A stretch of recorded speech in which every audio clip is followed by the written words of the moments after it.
Hello everyone, welcome back to the Paper Mario playthrough. Oh, let me sit down here. And today we're actually going into flower fields because we found all of the seeds. Woo. You might have remembered, George, you collected them throughout the playthrough so far. Just about. We could start this off without having to collect them all. Fair enough. And George is still reading the Simpsons episode guide. So I just found something really cool in the back. Who does what voice? So it says basically who does what voice. Right? Jesus Christ! So that's Dan Cast. How much it says now? I don't know. I thought I'd give it to you, see if he does it first. Dan Cast in the letter. Yeah, that'll do. Basically, Dan Homer. Yeah. So how many would you say is in each line? 20? 30?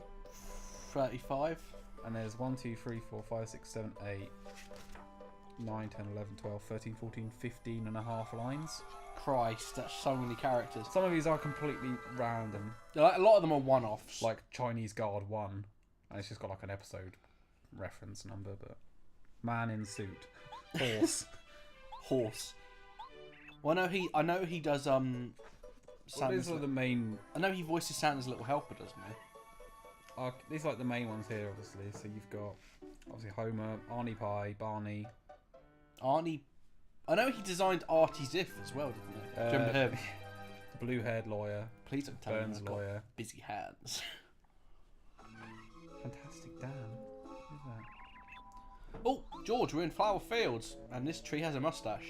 It's a pretty mighty tree. Now, the dealio with this place is... What's your favourite mighty tree? What? Oh, fuck off. He's referencing a part you haven't seen yet. That won't be up for a few weeks. World breaking! The dealio with this, by the way, he's actually like a ball sack. I just noticed that. I can't unsee that now. Basically, Flower Fields has lost its sunshine. Okay. So you can see the black clouds when it pulls out again. Give it a second.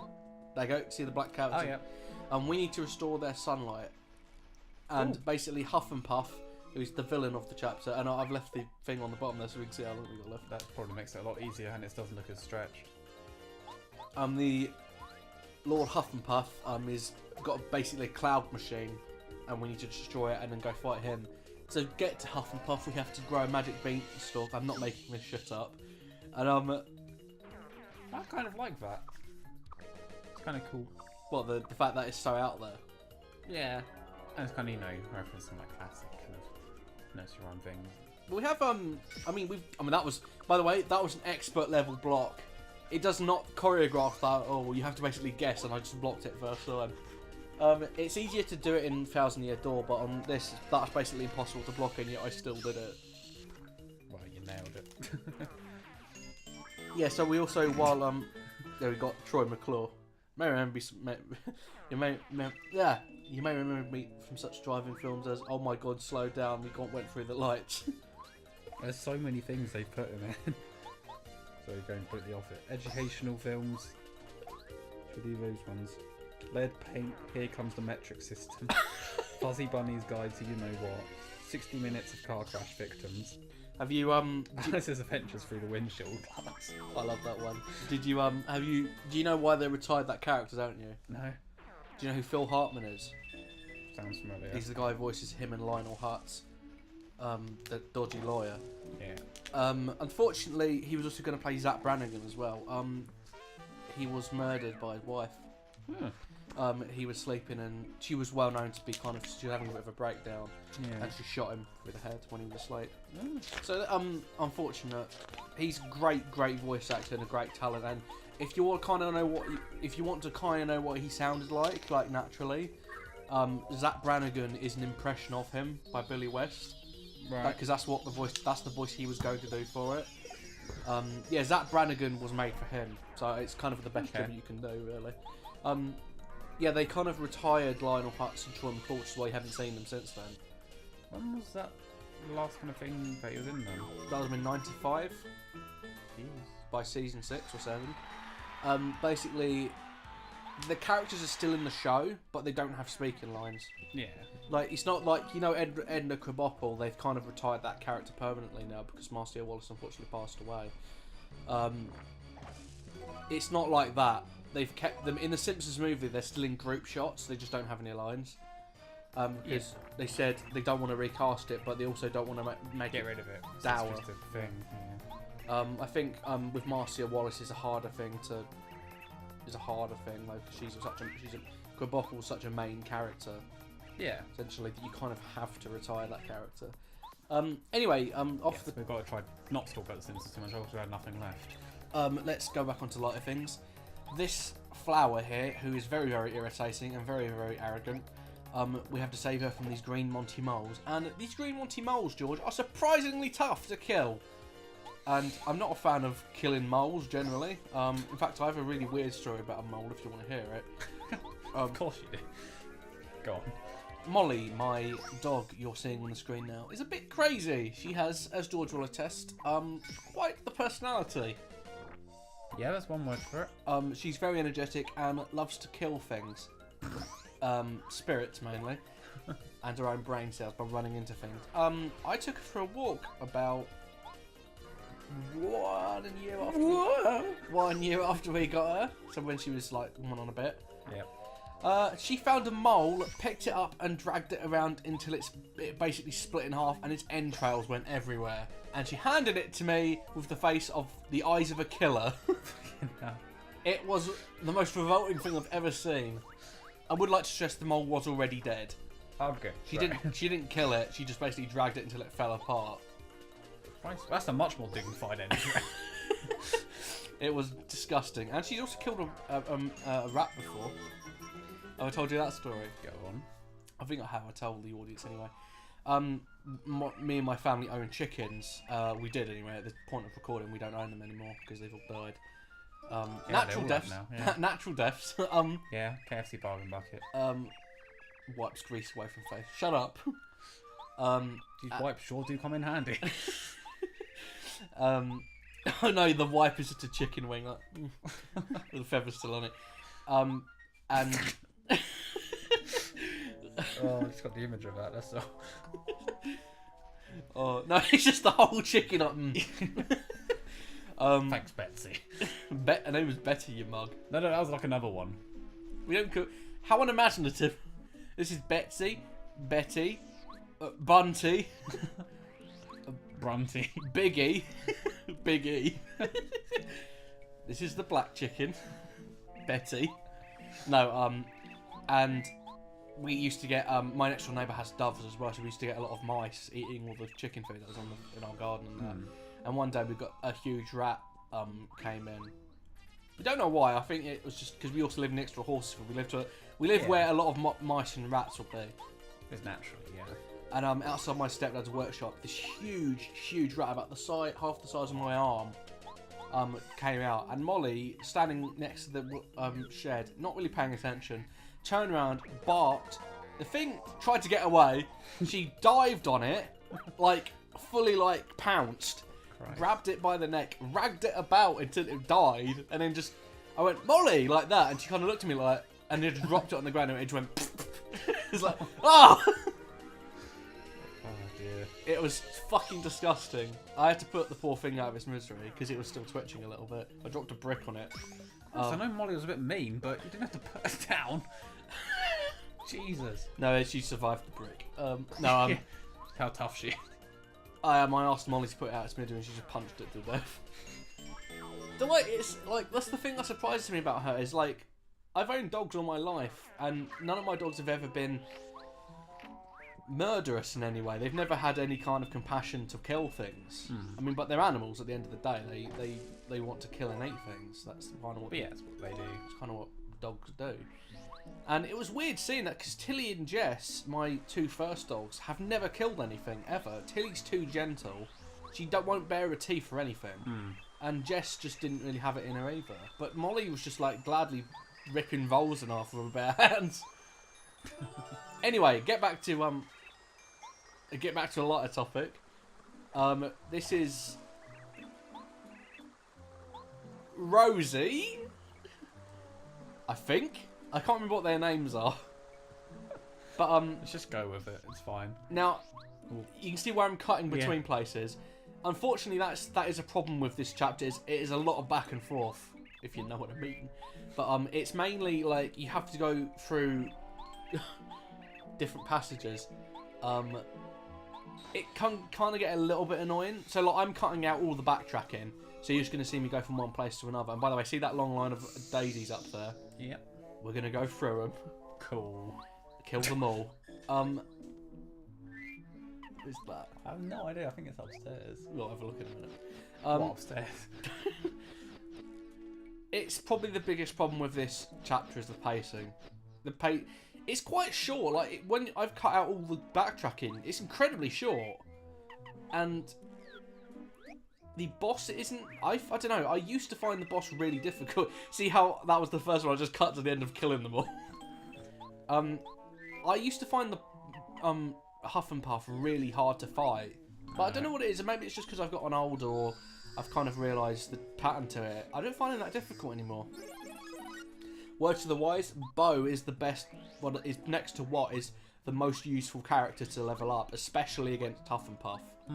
She has a really, really handy attack. Don't be a pussy, Harry. Don't run away. I think he runs away. It's always worth having these berries on you because you have to feed those flowers. Makes it easier. So it just makes more kind of running around. And... I don't know what I was trying to do there. Oh no, there's no water. Flowerfields is a bit boring, isn't it? No, I'm joking. No, I'm not. It's not the best of levels, I don't think, by the look of it. When it gets to the sunshine bit, it's really good. It has like a really nice graphical thing to it. But the music's not very interesting. It's kind of got like a 20-second loop and just does it over and over again. And you got to remember, I think I've said this in the past. I record my games with the sound off. Yeah. So I usually listen to a podcast or songs or something like that in the background. So I can only really get a glimpse of the soundtrack when I'm doing this, and I just remember, especially as a child, not liking this area very much. See that gold sparkly one up there? Yeah. That's called an Amazing Daisy. The other ones are called Crazy Daisy. This thing gives you the most star points in the entire game. That's pretty cool. Right, but there is a problem, George. Would you like to know what it is? Just watch. It's got 20 HP, I think. I don't know what I was doing. It's very rare to find those. They just run away straight away. Oh. But if you defeat it, it gives you like 30 star points. It's like they reappear in Thousand Year Door. I think if I do the Thousand Year Door playthrough, sorry, I think I'm gonna try and fight one. I'm gonna make it a priority. Yeah, I think it's gonna be a bit till we do that again now, because there's so many series we want to do. Well, I need to. That things don't really get done. We've left kind of Zelda behind for ages now. Not really. Well, I didn't Jaws Mask about 2 months ago. Well, because when we started it, we actually wanted to finish it. This is true. You know, that's an old series in our timeline. See what I mean? It's so hard to find where you're supposed to go because it all looks the same. Yeah, this is the kind of bit that I would suck at, basically. It's just, I will admit, it's luck that I managed to, without sound as well. I don't know, it kind of disorientates me a bit more. But like just by doing it based on what I remember, it's a crapshoot. I recommend keeping What out for all of these enemies, by the way, because she can. That's the other thing that you really useful about What. She can, like an idiot, I forgot to put the spike shield back on. She can bypass all of their defense. So no matter what defense they have, as you can see there, it kind of stops me from killing them in one hit. Yeah. She bypasses that straight away, as you'll see here. Nice. So she's really useful to have along. Now, George, these are actually Spinies, one of the oldest Mario enemies. They don't turn up until this part of the game. Okay. So like, it's pretty cool. Lakitus are going to turn up later as well. That's weird. A weird thing about this game is that a lot of the classic Mario enemy, I don't know why they did so little, but there's a lot of the classic Mario enemies like Lakitu, Spinies, Shy Guys. For a second, I was trying to remember if Cheap Cheeps, you fight them in this game or not. It's been I don't know. You can tell it's been a while since I recorded this. I know Sushi's a Cheap. I don't know if we can't remember if we see any others. I know that a lot of the old school Mario villains like, you don't really see them that often, which is quite surprising. This game tries to have its own villains, like Fuzzies and, like, different versions of Koopa Troopers. And, oh, that's weird. I think it's just, the whole, you know, design of the game's completely different. So it's just, it just makes the new enemies to make this different. Can I just say, George, for the record, fuck this section. Fuck it. Oh dear. We're going to get a new partner, by the way. By the last partner, sorry, the next partner we get is the last one we get in the game. And he's one of the most useless. Thanks, game. Actually, I want to see if you can guess what it is. Well, out of all the creatures we could get, what one do you think we're going to get as the last one? What have we got again? I'll give you a clue. We've met one in this part. It's a flower, isn't it? No, that'd be well boring. Who knows? Oh, I'm all yellow. I don't know why. I'm gonna pull on you. Oh, that's a bit rapey. I guess technically a bee would be a bit rapey. A bee? Yeah, like, because that's the one that pollinates the flower. I know how that works. Well, apparently not. I don't know, there's like flower mechanics for a second, but oh my god. I know my flower mechanics. We're going to get a Lakitu as a partner. Okay. And his name is Lackluster. Which I always pronounce as Lackluster. Because I genuinely thought that's how you said it. I don't know if we see him. We probably don't see him in this part. We'll probably see him next part. There's not a lot left now. We're nearly done with flower fields. Good. It's like the next part, and then that's it. With like Yoshi's Island, I mean like Lava Island. That took a couple of parts because 2 parts were just getting into the fucking thing.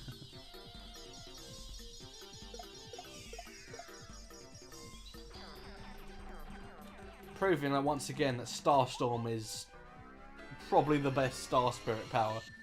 And that's the thing, I was bigging up Smooch, or whatever the one that gives you all the HP is called. I honestly have forgotten.